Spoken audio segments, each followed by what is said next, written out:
In this vlog, we look at the world's largest giga yachts, the world's fastest super yachts,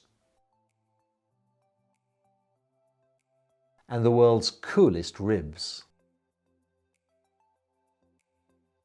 But the most exciting sector of the market, in my opinion, has to be the 100-foot production motor yacht. There's so much competition in this sector of the market. It's a yacht that's big enough to spend weeks at a time on board with family and friends and an onboard chef, but still in a price range that's affordable for a remarkable amount of people.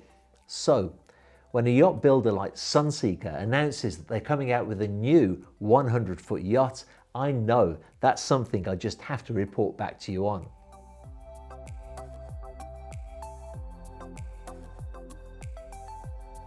The new Sunseeker 100 is actually due to be launched in the autumn of next year, unless you are listening in the United States, in which case it will be launched in the fall. I could wax lyrical about her aggressive and eye-catching design, but of course beauty is very much in the eye of the beholder. The real question is what lies behind this breathtaking appearance of the yacht. Now, probably the first thing that I really want to bring to your attention is the clever way that Sunseeker have maximised the deck space. I know I do tend to use glib marketing phrases in my videos sometimes, but in this case they really have come up with a very clever idea.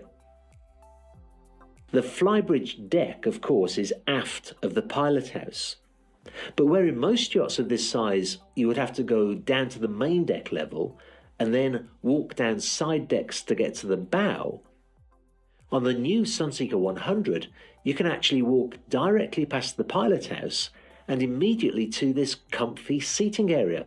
This effectively splits the flybridge into two, with the aft area accommodating a bar, sunbeds and a dining area, and the forward area offering a more intimate seating area with a table that I suppose could also be used for dining. Now, you may think that it's excessive to have more than one dining area, but remember that Sunseeker has a huge client base with families, and it's great if all of the kids can eat together in one place, while the adults enjoy a more peaceful setting still within sight of the children. That's certainly what I would do. The deck space doesn't end there though, because further forward still, a few steps lead down to the main deck right at the bow of the yacht, where a small seating area, a table and a chaise longue is envisaged. And just look at this, there's a large sliding door in that area leading directly to the master stateroom. So an owner can wake up in the morning, have a quiet breakfast at the bow if he wishes, and then walk straight up to the flybridge to take in the views. Even the coach house forward of the seating area looks like it will be fitted with sun pads and cup holders, so literally every single area on board is used to its full potential somehow without spoiling the lines of the yacht.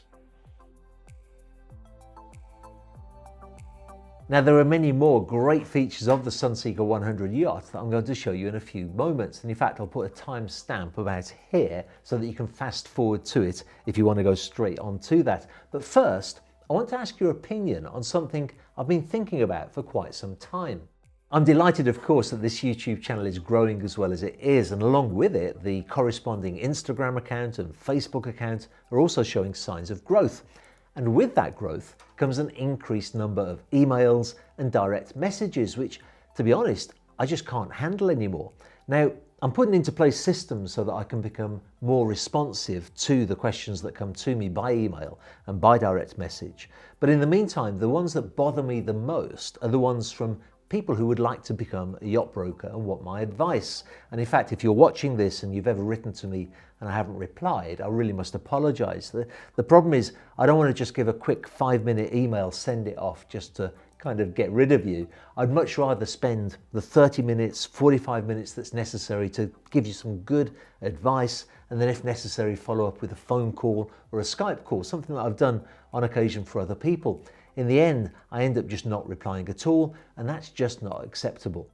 So this is where I need your feedback. One possible solution could be to start a Patreon account that allows viewers to have direct access to exclusive videos in which I talk about the ins and outs of yacht brokerage. I could maybe interview very successful yacht brokers to understand what was behind their success, or very young yacht brokers to understand how they got into the industry. So I guess what I'm really doing is throwing it out there to you as the viewers, just to see what sort of feedback and reaction I get from the idea. To be honest, I've got no idea how Patreon works just yet, so I need to study that and understand the ins and outs of Patreon, and also to take a look at other people's business models to see how they make it work.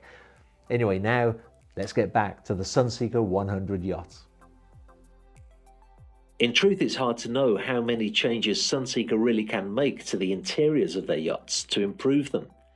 As one would expect, the interiors of the new 100 are very fresh and modern, and they'll also feature these impressive full-height windows that will not only allow for sunlight to flood in, but also give some wonderful views to guests on board. As you can imagine, when you own a yacht, you do tend to visit some pretty sensational places with it, so optimizing the opportunities to enjoy your surroundings is pretty important.